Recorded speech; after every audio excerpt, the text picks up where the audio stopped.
It is 2028 and for a really long time worldwide organization OmniCorp has been filling the military with their extremely progressed drones that keep up security all over the planet by utilizing scanners that recognizes in the event that somebody is compromising or not on the spot. Television host Novak maintains that these robots should supplant the police in American urban communities as well. However, individuals fear machines and the public authority is against having policing can't feel. To make his statement, Novak has carried an army leader to his show to make sense of the subtleties of how each activity functions. He's likewise sent a reporter to the Center East that will show the robots work on live television. The reporter circumvents town recording how the robots don't hurt anybody that isn't a danger, calling it a victory for security systems. Anyway, local people are plainly not content with the reality their house is taken over by robots. So a gathering of radicals sneaks around with weighty weaponry and hops on the robots for a full-out assault. Before long, a brutal fight results in the city, with buildings getting exploded by the robots on the ground, yet in addition the flying robots that shoot any time they see an assailant. Large numbers of these renegades likewise hop on the robots from rooftops to cut them down. As the whole region detonates, the robots track down a terrified young man with a knife in his grasp, simply try to protect himself. Yet, for the scanner, a knife is sufficient to be a threat and the robot promptly kills the kid. Novak doesn't let this adjust his perspective and lets his watchers know that what the robot did was something worth being thankful for. Simply aspect of guarding the city. Meanwhile, at the police headquarters, detectives Alex comes to see his boss, who requests some clarification about the occurrence his impolite associates are blaming him for. Alex recounts to her the entire story. The earlier evening, Alex and his closest companion met with some criminals for a covert activity. They tricked a dealer into uncovering a few unlawful weapons and captured him on the spot. Anyway, when Alex went to check the evidence locker later, the weapons they took were missing. What's more, no one marked the desk work, meaning a dirty cop had to take them out. Subsequently, Alex and his accomplice went undercover once more and met with the gang leader at a cafe. Yet, they were interfered with when the leader got a call cautioning him that Alex was a cop. The leader quickly passed on the building and sent his men to kill the police, beginning a gunfight out of control. The two police officers immediately shot back. However, they were plainly dwarfed, so when they saw an initial they attempted to get away from through the back rear entryway. Alex made it outside without issues. Yet tragically, his closest companion had chance all the while. In the wake of hearing the story, Alex's boss reprimands him for going out without reinforcement and says she'll deal with the quest for the messy cop. In the meantime, in Washington, D.C., OmniCorp Chief Sellers attempts to persuade the public authority that robot cops are smart. However, the legislators are turning him down once more. Subsequently, at a mini-corp's headquarters, Sellers has a gathering with his group to examine thoughts on how they can cause people in general to acknowledge robots in the city. Since the senators continue to make reference to the reality robots can't feel, he reaches the resolution that they need to meld a real human with a machine. In the meantime, at a unique facility, Dr. Norton is assisting his most recent patient with adjusting to his new hands. Norton spends significant time in automated prosthetics that work in light of your own feelings, so that the patient should figure out how to focus on his mechanical hands to have the option to play the guitar. The training is intruded on by Sellers, who converses with Norton in private and persuades him to plan a human-machine hybrid. Norton gets along with Sellers' group to talk about their choices, yet every resigned cop has had their injuries for a really long time and is currently excessively sincerely damaged to return to work, so they need to search for a fresher case. In one more area of the city, Alex's rude associates uncover themselves to be filthy police. Furthermore, they caution the gang leader that the police division is after him. To dispose of this investigation, they'll need to take care of Alex. Later, while Alex is visiting his best companion at the hospital, a criminal puts a bomb under his vehicle. At night, Alex returns home and spends some time with his child David and his wife Clara. When they're going to get busy, Alex hears the alert of his vehicle go off and heads outside to check. When he draws nearer to the vehicle detonates, leaving him seriously injured. When OmniCorp hears about this, they welcome Clara to their workplaces to make a proposition. They'll give Alex a totally different mechanical body so he can go on living. Clara is reluctant. However, at that point they depict in sickening subtlety every one of the injuries Alex has endured, bringing up that on the off chance that Clara doesn't settle on her decision now, Alex will pass on soon. Clara must choose the option to acknowledge. After 90 days, Alex is joyfully seen hitting the dance floor with his wife at a local party. However, at that point the picture begins disintegrating down. The scientists uncover Alex's new form, which is 90% mechanical parts, yet as the cerebrum is as yet human. So he's gradually going through his recollections when they at last wake him up. Alex is befuddled and upset. So Norton rapidly reminds him what occurred and directed him through his initial steps. Anyway, the body feels excessively strange, and when Alex hears tragically handicapped person, he cracks out, requesting for the suit to be removed. At the point when Norton attempts to quiet him down, Alex fiercely drives him away prior to running out of the building, pushing anybody who attempts to stop him. His running velocity is astounding, and when he experiences the wall encompassing the building, He can get around it effortlessly once more. Anyway, when he begins running, Norton at long last chooses to close him down from a distance. After a second, Alex awakens at the lab once more, and Norton eliminates the primary bits of the robotic body to show Alex that a couple of natural pieces of him are left, so there's no taking off from this. Norton says it was the best way to save him. However, Alex thinks demise is superior to a machine once more, requests that the doctor pull the string. Norton alters his perspective by making sense of Clara requested the strategy and that his loved ones is sitting tight for him, so he ought to do this for her. To prove this, Norton allows Alex to call Clara, despite the fact that Alex just shows her his face for now. Clara believes he's still exceptionally attractive and can hardly hold on to rejoin with him. Since Alex has acknowledged to coordinate, he goes through the night at the lab, where his body goes through maintenance. The following day, he's taken to do some preparation with Rick, the army man responsible for dealing with OmniCorp's robotic armed forces in the field. He imagines that the machines are now great, so he thinks of it as an exercise in futility to remember a human for the undertaking. Yet he actually provides Alex with weapons, which he can take care of his unique leg compartments. They put Alex and a robot through a reproduction where they should kill criminals and save civilians. Furthermore, as everybody goes around doing the salvages easily, Rick's predictions are valid. Alex turns out to be more slow than the machines in light of the fact that the machines just assess and act while Alex pauses for a minute to feel among assessment and acting. Later at night, when he's separated from everyone else, Alex utilizes a PC to monitor what's occurring with the gang boss case. The following day, Sellers is disheartened by the after effects of the reproduction and irately arranges Norton to fix this issue. He likewise thinks Alex needs to be more appealing on screen for promoting reasons, so he requests a superior strategic suit.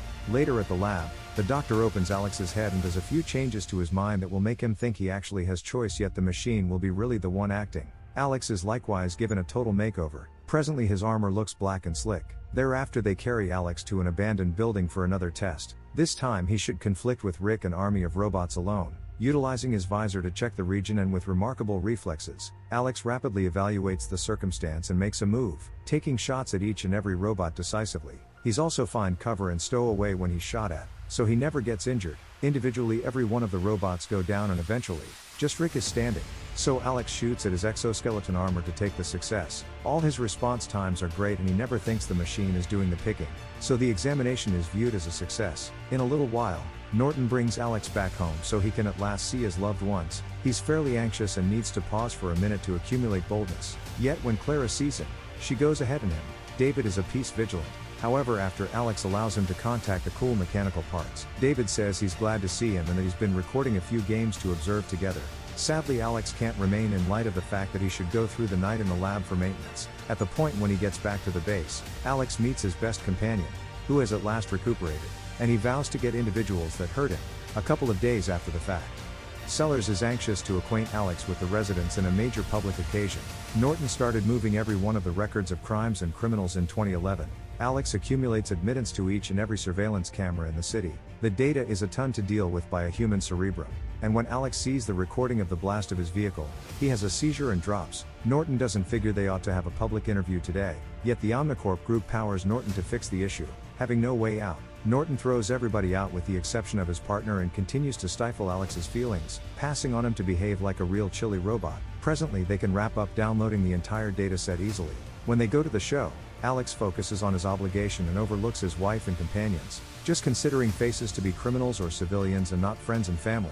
When he's dramatic, his scanner starts distinguishing every one of the countenances in the group until he finds a criminal 2 stages before the police. He promptly hops into the group and gets the criminal in seconds without harming anybody, which makes the populace begin respecting Alex. On television, Novak utilizes this episode to demonstrate robots are better on the grounds that the police had been standing close to a criminal and they won't ever take note. Anyway, Clara is exceptionally vexed on the grounds that they won't let her or David converse with Alex. As a matter of fact, they're not permitting him to have a day-to-day existence by any means. Norton tells her not to stress since this is only a symptom of the medication and he'll get better soon. The following day, Alex at long last revisitations of obligation at the station and declares he'll get 13 criminals today, overlooking his companion's concerns. He takes a bike and finds a group of dealers thanks to his admittance to the data set and the cameras. The majority of the group takes off, yet Alex figures out how to cut down a dealer and undermines him until he admits the area of his headquarters. Minutes after the fact, Alex shows up at an illegal kitchen, enters the building still on his bike, taking shots at each criminal and not being irritated by ordinary slugs coming his direction. In any event, when they attempt to get him from behind, Alex's output distinguishes them and effectively brings them down. Individuals at OmniCorp are content with the outcomes, and Sellers gives Rick full admittance to screen Alex for good measure. As days pass, Alex turns into a legend in the city, halting crime in each corner. Novak overemphasized it and carries Sellers to his show to make sense of for the senator that the American public is gradually altering their perspectives at the point when the senator attempts to challenge it. He's just cut off. In the meantime, the dirty cops meet with the gang leader to make and plan to deal with Alex, who has been making their job exceptionally hard. In a little while, Clara takes a chance with going through traffic to approach Alex, asking him at long last to show some inclination. She believes that him should work on something for his family since his son is experiencing night dread, furthermore needs his dad. At first Alex appears to be unaffected. However, as he drives away, he starts moving toward this as the fact that his family makes fixing Norton course of removing his feelings. Him irate has been enduring a result of him and he means to fix it. Individuals at the lab notice this change through Alex's tracker and think about switching him off. Yet, Norton needs to see what occurs since in fact Alex is as yet tackling a wrongdoing. It incidentally turns out to be his own. Alex goes to his home and by taking the data from every one of the cameras, he reproduces the day of the assault and sees his wife and son the second he detonated. Utilizing the couple of signs he has, he goes to search for a man who worked with the gang leader, hauling him out of the vehicle through the window and breaking his hand. The robotic cop he will be.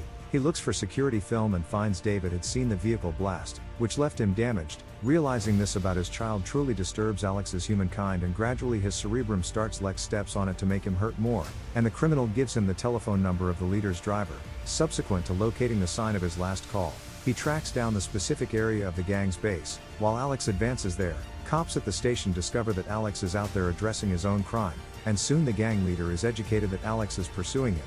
When Alex comes to the base, the criminals are prepared to get him in the dull with night vision goggles and weighty weaponry. Alex breaks in with his bike and enacts his night vision, setting off a gunfight. Regardless of the number of criminals that are right there or how frequently they shoot, Alex has no difficulty strolling through the base shooting anybody that gets on his way until no one is left alive. Albeit this time, he gets some harm all the while. Subsequently Alex turns on the power once more and takes tests of the relative multitude of fingerprints on the weapons, which at long last uncovers which police are dirty. Alex hurries to the police headquarters to investigate the men and play implicating film on every one of the PCs. One of the dirty cop attempts to go after Alex, who quickly shoots him to shield himself. The other person is alarmed and admits it was their supervisor who arranged everything. Then, at that point, in any case, Alex shoots him. Thereafter Alex stands up to her boss and attempts to make her admit. However, at that point Rick closes him down. Rick calls Sellers to let him know they can utilize this, and soon Novak puts the occurrence all over his show, demonstrating that machines are superior to individuals since they can't be purchased. The following day, the public authority begins to cast a ballot for carrying robots to the nearby police. Anyway, the transmission is intruded on by Clara, who at last goes to the news and tells everybody she hasn't been permitted to see her husband and that no one from OmniCorp will answer her calls. Clara's inclusion makes Sellers stress that she'll bring Alex's mankind back. Furthermore, they'll fail to keep a grip on it, hence costing them the law. On the off chance that they resign Alex, it'll seem to be their examinations aren't adequate. So all things being equal, they choose to kill Alex to make him go as a shocking legend that individuals will recollect affectionately.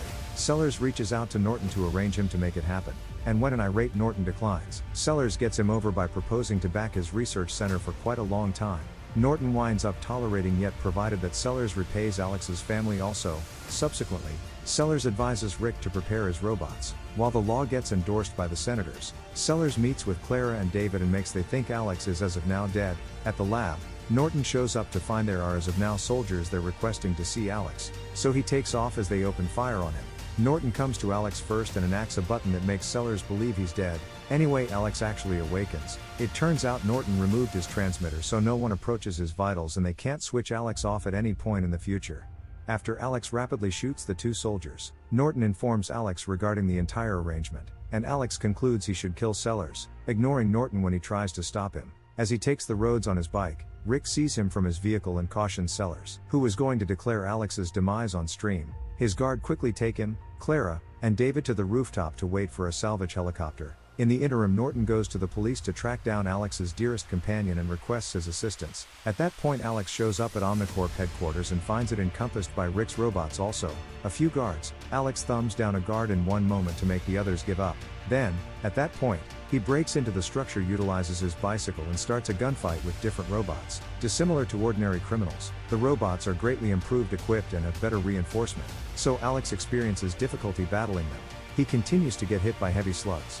and when he attempts to bounce on a robot to stop it, he's essentially discarded and gets found out under some flotsam and jetsam. Alex figures out how to free himself for certain shots, yet taking off with an injured leg implies he's too sluggish and the robots start shooting him from behind.